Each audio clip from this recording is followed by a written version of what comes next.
You said that I'm in mass media entertainment industry. Mass media entertainment. I don't really know anything about that industry. I gotta be honest. I don't know nothing about that industry. You say you have a security plus with no degree. You know, one way that I have been able to do research on an industry. Let me just kind of show you my screen a little bit. How do I do research on industries? Experience, you know, I've been personally federal space, private space, in telecommunications space, aerospace engineering, the sciences, like pure science type stuff, making sure that their computers are good and that they're meeting policy. Those are the main industries I've done. I have not gone outside of those. A little bit of healthcare, a little recently, and a little bit of financial recently. Manufacturing too, a little bit recently, but mostly it's federal. But let me show you how I actually look up other industries. So this right here is my LinkedIn.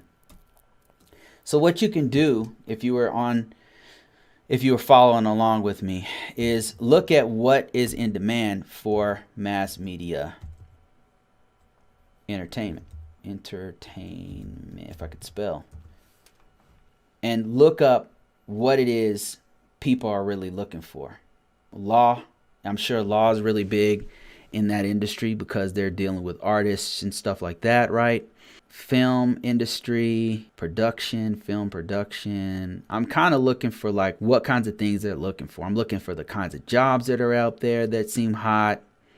Call center representative, director of interior. So this is telling me information right here. I mean, it's telling me that what their needs are, like what needs are out there as far as jobs.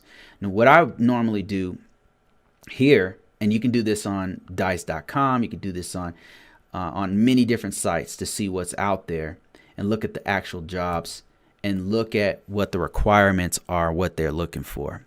That way, what you're doing is you're researching what is the demand so you can supply that demand. What are they looking for out there so you know, okay, they're really looking for auditors, or they're really looking for this, or they're looking for that, you know? And right now I'm not seeing a lot of technical jobs in there. Okay, software engineering, here's another software engineering. And I think maybe I'm looking at this is probably not the right terminology, I think, because there should be lots and lots of stuff for this.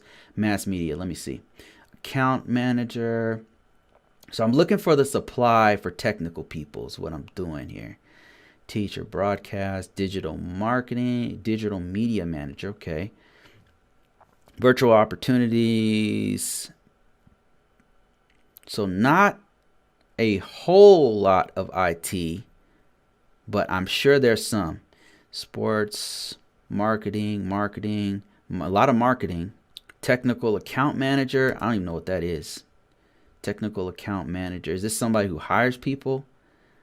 Technical account manager. That's what it sounds like to me. Mass media market. I would research what jobs are out there and what they're looking for, unless you're trying to go into a completely different industry. And if that's the case, let's say you were trying to go into, telecommunications. Okay. Telecommunications is probably a better terminology. Telecommunications. Mass. Okay. In fact, let's just say telecommunications. Okay, we should have a lot more technical jobs here. Coordinator, business analyst. Okay. Some field technician type jobs. I'm sure there's tons of those out there. So this is what I do. I look at what is in demand out there and I see if I can meet that demand. Like, let's say I was interested in this sit test analyst, and I would look at, okay, what kind of skills is this particular job looking for? And they're saying required skills is sit testing, smoke regression, I don't even know what that is, ORT, telecom billing. Yeah, look at stuff like this to get an idea of what's going on, what do they need, and then start targeting that market. Not seeing anything, and you know why? It's just not my market. That's why I just don't know what to type in.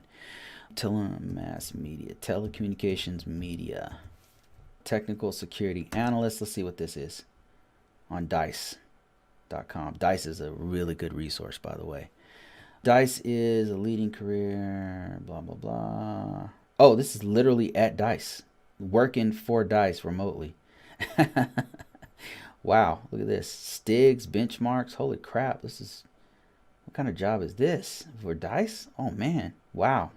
That's pretty impressive. Literally working for dice.com. Yeah, so anyway, first step would be go through LinkedIn, go through dice.com, go through monster.com, look at your market. Like, what are you trying to do in this market? Because I don't know that there's a lot of, and I don't know, this is just showing my ignorance in mass media, but I don't know that there's a lot of assessors in this field. I wouldn't know. You know what I mean? I just wouldn't know. But you, having been in this industry as a SOC person, you know the terminology, you know the keywords, you know your market way better than I would, an outsider. So you use your keywords to figure out what is needed in that market. And then that will give you an idea of what you need to aim for and what certifications you need to have to level up. Because that's what you're trying to do, right? You're trying to level up. And you've mentioned either doing auditor or compliance. So you actually, your industry might not even call it compliance and auditing.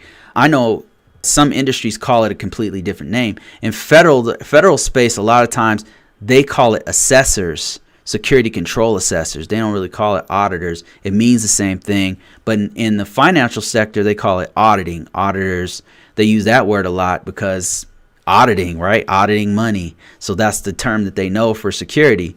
So yeah, whatever terminology and words that that your industry uses, you got to use those keywords to actually dig deeper to figure out what is necessary to level up. That's normally what I do. I know that that's one of the things that I did I went from doing compliance to doing SOC work, actually. I went from compliance to SOC work. This was many years ago. I had to change locations.